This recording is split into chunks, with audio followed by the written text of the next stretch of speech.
அனைவருக்கும் வணக்கம். 10ஆம் வகுப்பு கணக்கு அளவியல்ல முக்கியமான 5 மதிப்பெண் கணக்கு பார்த்துருக்கோம். இந்த இடையில 5வது கணக்கு.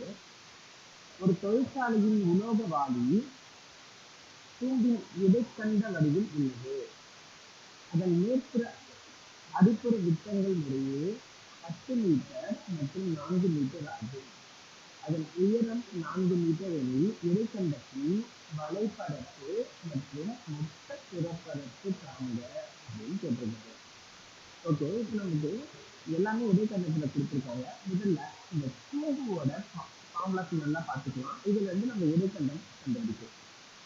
சரிங்களா? இடைக்கண்டம் இப்படி இருக்கும். ஓகே, இப்போ நமக்கு வலைப்பரப்பும் மொத்த பொருட்பரப்பும் கேட்டிருக்காங்களா? முதல்ல வலைப்பரப்பு அப்படின்னா என்ன? கூம்பின் வலைப்பரப்பு பையாறு, கூம்பினுடைய மொத்த புறப்பரப்பு பையால் பிளஸ் பையாறு. இந்த ரெண்டு தான் ஃபார்முலா. இந்த ஃபார்முலால இருந்து நமக்கு இடைக்கண்டத்துக்கான ஃபார்முலா எப்படி வருது பாருங்க. Pi R L. பைன்றது கான்ஸ்டன்ட், ஆர்ன்றது இதனுடைய ரேடியஸ், எல்ன்றது இது பிளான்ட் ஹைட். ஓகே, இப்போ இந்த இடத்துல பை ஆர்எல் எப்படி வரும் பாருங்க. By R. ஆர்ன்ற இடத்துல நமக்கு 2 ஆர் இருக்கு. இந்த இடத்துல கேபிட்டல் ஆர் ஒன்று இருக்கு, ஸ்மால் ஆர் ஒன்று இருக்கு. அதாவது கீழே வந்து கேபிட்டல் ஆர் அப்படின்னு எடுத்துக்கலாம், மேலே வந்து ஸ்மால் ஆர்னு எடுத்துக்கலாம். அப்போ ஆர் இருக்க வேண்டிய இடத்துல 2 ஆர் இருக்கு. அதனால capital R plus small R into L. இதுதான் இடைக்கண்டத்தின் வலைப்பரப்பிற்கான ஃபார்முலா. அடுத்து மொத்த புறப்பரப்பு பாருங்க. பையார் பிளஸ் பையார் ஸ்கொயர் அப்படின்னா பையார் எல்ன்றது இது வெளியே இருக்கிறது, பையார் ஸ்கொயர்ன்றது கீழே இருக்கிற சர்க்கிளோட ஏரியா. சரிங்களா? அதே போல இங்க வரும்போது பையார் எல், நம்ம ஏற்கனவே பையார் எல்னா என்ன பார்த்தோம்? Capital R plus small R into எல்னு வரும். பிளஸ் நமக்கு கீழே ஒரு ஏரியா இருக்கு, மேலே ஒரு ஏரியா இருக்கு. 2 ஏரியா ஆட் பண்ணால் நமக்கு மொத்த பொருட்பரப்பு கிடைக்கும். அப்போ இந்த கீழே இருக்கிற ஏரியாவை எப்படி சொல்லலாம்? பை கேபிட்டல் ஆர் ஸ்கொயர் கிடைக்கலாம். மேலே இருக்கிற area pi small R square. இந்த சர்க்கிளோட ஏரியா, இந்த சர்க்கிளோட ஏரியா. இப்போ இதில் எல்லாத்துலேயும் பை வந்து காமனாக வெளியே எடுத்துடலாம். என்னென்னு எண்ணிட்டு பாருங்க. R plus R into L plus capital R square plus small R square. So இந்த ரெண்டு ஃபார்முலாவை நம்ம இப்போ யூஸ் பண்ணிக்கிறோம். இந்த ஃபார்முலாவும் இந்த ஃபார்முலாவும். சரிங்களா? இதுக்கு முன்னாடி இங்கே நமக்கு என்னென்ன கொடுத்துருக்காங்க, என்னோட வேல்யூ இருக்கா இல்லையான்னு நல்லா தெளிவாக பார்த்துக்கணும். ஏன்னா இந்த மாதிரி கணக்குகளில் எல்லோட வேல்யூ கொடுக்காம எஸ்ஸோட வேல்யூ கொடுத்துருக்காங்க. ஒரு நேரத்தில் கனாலவுல கேட்கும்போது எஸ்ஸோட வேல்யூ தான் கேட்கணும். அப்போ எல்லோட வேல்யூ கொடுக்கறதுக்கு வாய்ப்பு இருக்கு. சரிங்களா? இப்போ பாருங்க, இங்கே விட்டங்கள்னு கொடுத்துருக்காங்க. அதாவது டி 40 மீட்டர், 10 மீட்டர் 4 மீட்டர்னு கொடுத்துருக்காங்க. அதாவது capital D is equal to 10 meter. இப்போ கேபிட்டல் ஆரோட வேல்யூ என்ன வரும்? டி என்ன? 2 ஈக்குவல். சரியா? இப்போ நமக்கு ஆர் வேணும்னா டி பை 2. இப்போ டி பை 2 ஆல் டிவைட் பண்ணால் நமக்கு 5 மீட்டர் அப்படின்னு கிடைக்கும். அடுத்து கேபிட்டல் ஸ்மால் டி கொடுத்துருக்காங்க. ஸ்மால் டி வந்து 4 மீட்டர். இப்போ small R is equal to 2 meter. Okay, அடுத்து எல் கொடுத்துருக்காங்களான்னு செக் பண்ணி போட்டேன். எல் கொடுத்துருக்காங்களான்னா இல்லை. அதுக்கு என்ன கொடுத்துருக்காங்க? எச் கொடுத்துருக்காங்க. நல்லா பாருங்க, உயரம். ஸோ உயரம் எச் இஸ் ஈக்குவல் டு 4 மீட்டர்னு கொடுத்துருக்காங்க. இப்போ நம்ம எல் கண்டுபிடிக்கணும்னா root of H square plus ஜென்ரலாக கூம்பில் பார்த்தோம்னா எச் ஸ்கொயர் பிளஸ் ஆர் ஸ்கொயர்னு வரணும். இந்த இடத்துல R minus R whole square அப்படின்னு. ஸோ இல்லை, இங்கே மட்டும் மைனஸ் ஒன் நல்லா ஞாபகம் வச்சுக்கோங்க. So L is equal to root of எச்சோட value 4 square plus capital R minus small R. இது ரெண்டு மைனஸ் பண்ணால் நமக்கு என்ன வரும்? 5 மைனஸ் 3 ஸ்கொயர்னு வரும். அப்போ எல்லோட மதிப்பு root of 16 plus 9 root of 25 is equal to 5 metre. எல்லோட மதிப்பு 5 மீட்டர். ஓகே, நமக்கு தேவையான வேல்யூ எல்லாம் கிடைச்சிருச்சு. இந்த முறை எழுதிக்க. Capital R is equal to 5 metre, small R is equal to 2 metre. இப்போ இடைக்கண்டத்தின் வலைப்பரப்பு கண்டுபிடிக்கலாம். இடைக்கண்டத்தின் வலைப்பரப்பு equal to என்ன formula 5 into capital R plus small r into J. So 5 into 5 அப்படியே வச்சுக்கலாம் அப்படின்னு பார்க்கலாம். கேபிட்டல் ஆரோட வேல்யூ 5 ப்ளஸ் ஸ்மால் ஆரோட வேல்யூ 2 இன்ட்டு எல்லோட வேல்யூ 5. இப்போ 5ஓட மதிப்பு 22/7 இன்ட்டு 7 இன்ட்டு 5 5 கேன்சல் பண்ணிங்கன்னா 10 110. இதுதான் நமக்கு தேவையான இடைக்கண்டத்தின் வலைப்பரப்பு. ஸோ வலைப்பரப்பு பரப்பு அப்படின்றதுனால சதுர மீட்டர் இல்லைன்னா மீட்டர் ஸ்கொயர். ஓகேங்களா? அடுத்து இடைக்கண்டத்தின் மொத்த புறப்பரப்பை காண்போம். இடைக்கண்டத்தின் மொத்த புறப்பரப்பு இன்னொரு ஐ capital R plus small R into ஏ 5 வெளியேற்றியும் capital R plus small R. Okay, ஐயோட மதிப்பு 22/7, ஆரோட மதிப்பு 5 ப்ளஸ் 2 இன்ட்டு எல்லோட மதிப்பு 5 ப்ளஸ் 5 ஸ்கொயர் ப்ளஸ் 2 ஸ்கொயர்.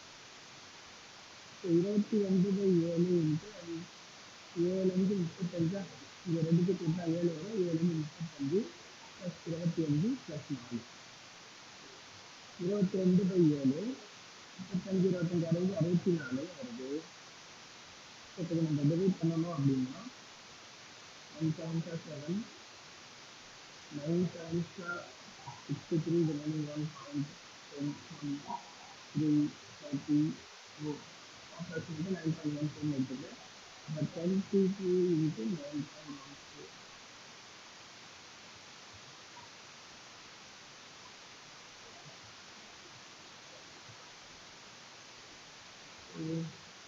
201.08 சதுர மீட்டர் இல்லைன்னா மீட்டர் ஸ்கொயர் அப்படின்னு வரும்.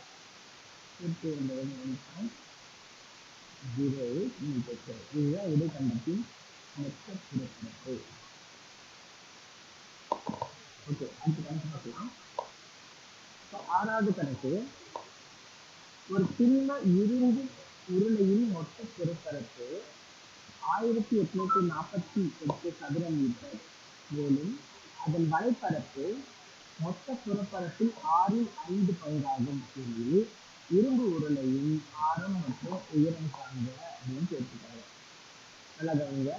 ஒரு சின்ன இரும்பு உருளையின் மொத்த புறப்பரப்பு 1848. என்ன சொல்லியிருக்காங்க? உருளையுடைய மொத்த புறப்பரப்பு கொடுத்துருக்காங்க. ஓகே, அடுத்து அதன் வலைப்பரப்பு மொத்த புறப்பரப்பில் 5 பங்கு. சரிங்களா? வலைப்பரப்பு வந்து மொத்த புறப்பரப்பில் 5 பங்கு அப்படின்னா 5/6 இன்ட்டு மொத்த புறப்பரப்பு ஒரு அடுக்கு பெருக்கணும். எனில் இரும்பு உருளையின் ஆரம் மற்றும் உயரம் சார்ந்த அப்படின்னு கொடுத்துருக்காங்க. இப்போ நமக்கு கொடுத்ததெல்லாம் அடுத்து எழுதிக்கலாம். மொத்த புறப்பரப்பு கொடுத்துருக்காங்க. வலைப்பரப்பு வந்து மொத்த புறப்பரப்பில் 5 பங்கு அப்படின்னு கொடுத்துருக்காங்க. ஸோ மொத்த புறப்பரப்பு ஈக்குவல் 1848 சதுர மீட்டர். ஸோ வலைப்பரப்பு ஈக்குவல் 6 பங்கு 5/6 இன்ட்டு மொத்த புறப்பரப்பு. இப்போ என்ன கேட்குறாங்க? உயரம் என்ன அப்படின்னு கேட்குறாங்க. அடுத்து ஆரம் என்ன அப்படின்னு கேட்குறாங்க. சரி, மொத்த புறப்பரப்பு வலைப்பரப்பு ஈக்குவல் 5/6 இன்ட்டு மொத்த புறப்பரப்பு அப்படின்னு ஒரு கண்டிஷன் இருக்கா, அதை எடுத்துக்கலாம். ஸோ வலைப்பரப்பு என்ன? வலைப்பரப்பு ஒரு சின்ன இரும்பு உருளையின் வலைப்பரப்பு. ஸோ உருளையின் வலைப்பரப்பு ஃபார்முலா தெரியும். ஓகேவா? உருளை நமக்கு இப்படி இருக்குமா? இந்த உருளையின் வலைப்பரப்பு என்ன? இந்த 60 இருக்கிறது, அந்த பக்கம் 60 இருக்கிறது உருளையின் வலைப்பரப்பு. என்னுடைய வலைப்பரப்பு ஃபார்முலா என்ன? 2πRH. ரைட்டா? இப்போ 2πRH என்ன கொடுத்துருக்காங்க? 5/6 இன்ட்டு மொத்த புறப்பரப்பு. மொத்த புறப்பரப்பு அவங்க வேல்யூ கொடுத்துட்டாங்க. அந்த வேல்யூ என்ன? 1848. சரி, இதை வச்சு நம்ம ஆரோட வேல்யூ எச்சோட வேல்யூ கண்டுபிடிக்க முடியுமா? முடியாது. ஏன் அப்படின்னா நமக்கு ஆரோட வேல்யூ வேணும், எச்சோட வேல்யூ வேணும். இந்த மாதிரி 2 வேல்யூ வேணும்னா நமக்கு மினிமம் 2 ஈக்குவேஷன் இருக்கணும். ஆனால் இங்கே ஒரே ஒரு ஈக்குவேஷன் இருக்கு. ஓகேவா? இது நம்ம சமன்பாடு என்ன அப்படின்னு இப்போ நமக்கு ரெண்டாவது ஈக்குவேஷன் என்ன பண்ணலாம், இந்த ஏற்கனவே இந்த கொடுத்துருக்காங்க புறப்பரப்பு அப்படின்னு கொடுத்துருக்காங்களா, 1848. இந்த 1848 என்ன பண்ணலாம், இந்த ஃபார்முலால அப்ளை பண்ணிக்கலாம். இப்போ மொத்த பெருக்கலுக்கான ஃபார்முலா என்ன, 2πr ப்ளஸ் 2πr². மொத்த பெருக்கலுக்குள்ள என்ன, மேலே இருக்க ஒரு πr², கீழே இருக்க ஒரு πr² ஆட் பண்ணணும். கீழே வந்து ஒரு சர்க்கிள் இருக்கும், மேலே வந்து ஒரு சர்க்கிள் இருக்கும். இந்த ரெண்டுத்தையும் ஆட் பண்ணால் மொத்த பெருக்கலுக்கு கிடைக்கும். 2πr² ஆட் பண்ணிக்கலாம். Equal to 1/8. சரி, ஏற்கனவே இங்கே ஒரு ஈக்குவேஷன் வந்துருக்கு. சாரி, இந்த 5/6 இல்லை. ஸோ இங்கே ஒரு ஈக்குவேஷன் வந்துட்டு, இங்கே ஒரு ஈக்குவேஷன் வந்துருக்கு. இந்த ரெண்டு ஈக்குவேஷனையும் வச்சு நம்ம ஆரோட வேல்யூ எத்தனை வேல்யூ கண்டுபிடிக்கலாம். சரிங்களா, இது பண்ணி அடுத்த எழுதிக்கலாம். 2πr is equal to 5/6 into 1848. சரி, இது கேன்சல் பண்ணிக்கலாம். 1 டைம் 3 டைம் 0 8 48. ஓகே, இந்த 2 கேன்சல் பண்ணிடலாமா. 1 time 7 16 4. Okay, 5r is equal to நமக்கு என்ன வருது, 5 into 164 அப்படின்னு கிடைக்குது. ஓகே, அடுத்த ஈக்குவேஷன் என்ன பார்த்தோம், 2πr x plus 2πr². 2πr x plus 2πr² is equal to 1/8 அப்படின்னு கிடைக்குது. நமக்கு இந்த πr xன்னு இருக்குல்ல, இந்த πr x பதிலாக இந்த வேல்யூ எப்படி அப்ளை பண்ணிக்கலாம், 2 into 5 into 164 plus 2πr² equal to 1/8.